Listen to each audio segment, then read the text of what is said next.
Today we are going to start new chapter, that is P block element, and this chapter is very important from exam point of view.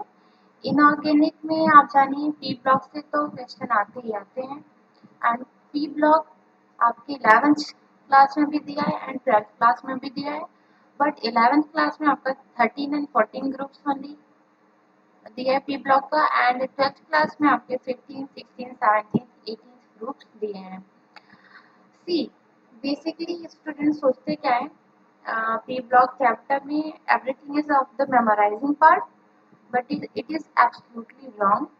Once your concept is build up, आपकी concept एकदम से build हो जाए and आपके सारे confusion clear हो जाए, तो ये चैप्टर आप कह सकते हैं कॉन्सेप्ट रिवाइजिंग पार्ट है। आप कॉन्सेप्ट्स को रिवाइज करेंगे एंड आप इजीली अप्लाई कर पाएंगे। एंड अगर आप सोचें कि पूरे चैप्टर्स को रट डालें या फिर मेमोराइज कर डालें तो ये पॉसिबल नहीं है, आप बार बार भूल जाएंगे।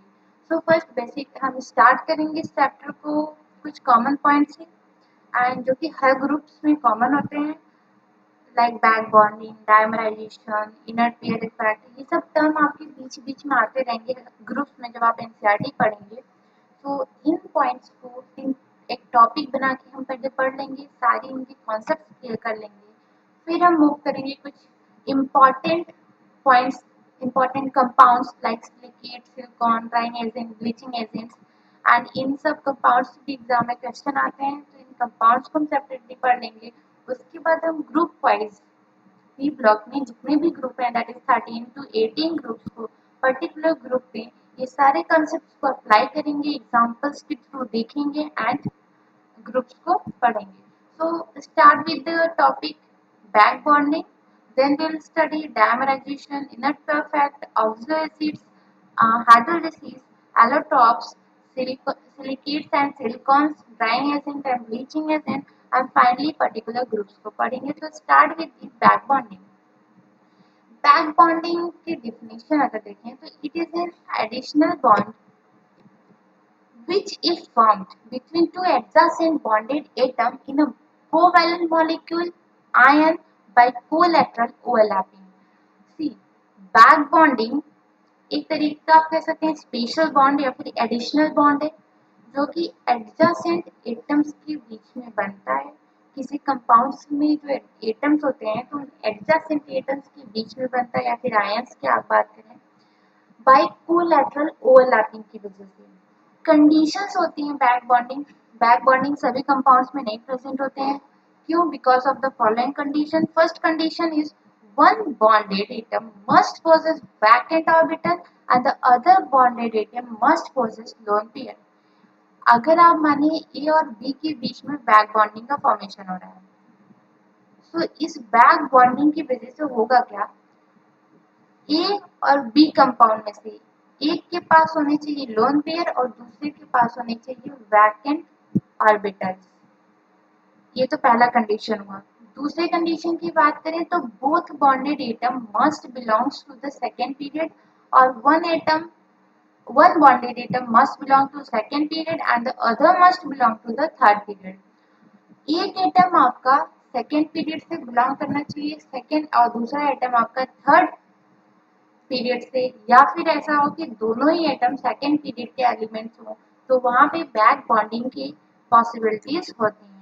As a result of back bonding between the bonded atoms, bond length decreases, bond energy increases. See, अगर इनिशियली आप कंसीडर किए यहाँ पे कोई बैक बॉन्डिंग नहीं, BF3 मॉलिक्यूल है, BF3 मॉलिक्यूल में अगर, वैसे तो यहाँ पे बैक बॉन्डिंग होता है, पर अगर आप कंसीडर करें यहाँ बैक बॉन्डिंग नहीं है, तो ये बॉन्ड स्ट्रेंथ क्या होगा, कम होगा, दैट मीन बॉन्ड एनर्जी भी कम होगा। लेकिन अगर यहीं पे एक और एडिशनल बॉन्ड आ जाए, दैट इज यहाँ पे जो आपको फिगर में शो हुआ है, that is back bonding present हो जाए, तो यहाँ पे क्या होगा, ये बॉन्ड बॉन्ड की स्ट्रेंथ इंक्रीज होगी, जिसकी वजह से बॉन्ड एनर्जी क्या होगा, इंक्रीज हो जाएगा, और बॉन्ड एनर्जी इंक्रीज हो रहा है, दैट मीन्स उसको ब्रेक करना इजिली पॉसिबल नहीं है, एंड बॉन्ड लेंथ डिक्रीज होता है। सी, बॉन्ड एनर्जी इंक्रीज तो bond length decrease, bond length और बॉन्ड एनर्जी में इनवर्स रिलेशन होता है। इसको आप एकदम सिंपल एग्जाम्पल से समझिए। अगर आप एक स्टिक लें, अगर वो स्टिक छोटी है तो उसको आप ब्रेक करिए, you will find that it is difficult to break it. But अगर वही स्टिक बड़ी है तो वो आप इजीली ब्रेक कर सकते हैं। दैट मीन्स अगर बॉन्ड एनर्जी ज़्यादा है तो बॉन्ड लेंथ कम होगा, एंड वही अगर बात करें तो बॉन्ड एनर्जी कम है तो बॉन्ड लेंथ ज़्यादा होगा। ये आपका रिलेशन होता है bond energy and bond length के बीच में।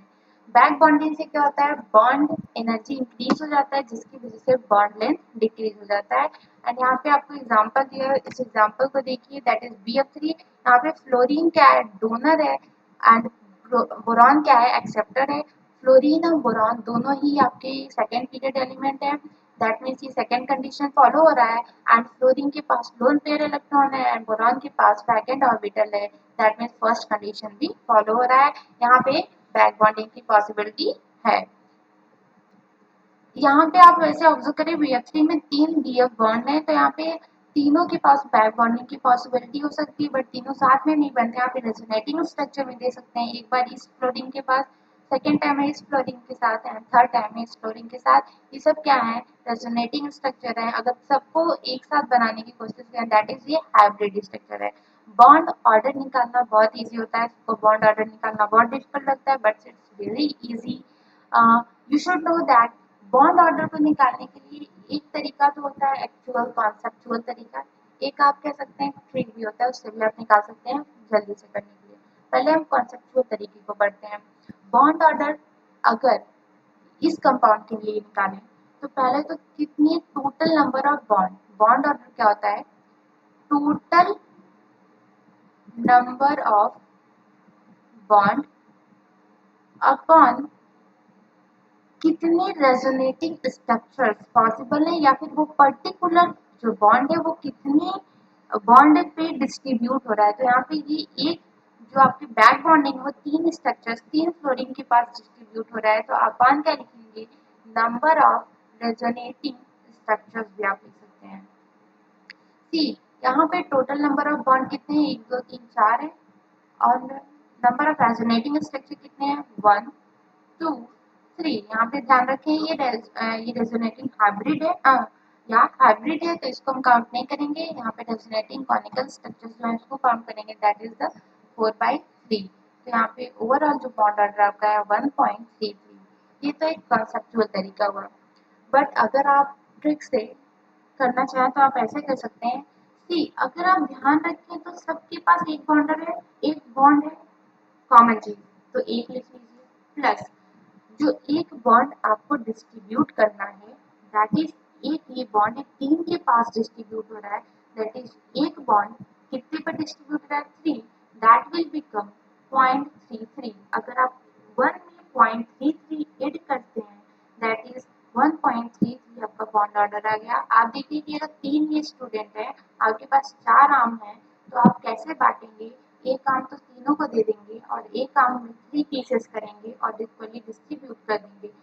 आप ये 3 तो एग्जैक्टली नहीं हो पाएंगे, 3.33 समथिंग होगा, तो उसको डिस्ट्रीब्यूट करेंगे, तो सबके पास 1.33 मैंगो के पीसेस आ जाएंगे, दैट मीन्स 1.33 बॉन्ड ऑर्डर इस कंपाउंड में भी है। So this is how you can calculate the bond order. Now types of back bonding. Back bonding को डिफरेंट टाइप्स में डिवाइड किया गया है based on the type of orbital involved in the overlapping. Two types of back bonding is possible. First one is p-pi p-pi back bonding and second is p-pi d-pi back bonding. किस base पर, back bonding को हम दो type में divide कर रहे हैं, किस बेस पर कि ओवरलैपिंग जो ऑर्बिटल्स हैं, कौन सी ऑर्बिटल्स ओवरलैप कर रहे हैं, that means p pi d pi के साथ ओवरलैप कर रहा है कि पी पाई डी पाई के साथ ओवरलैप कर रहा है, उसी की बेस में हमने बैक बॉन्डिंग को डिवाइड किया है। नाउ हम एक एक इस डिवीजन को, that is p pi back bonding को and p pi d pi back bonding को डिटेल में पढ़ते हैं।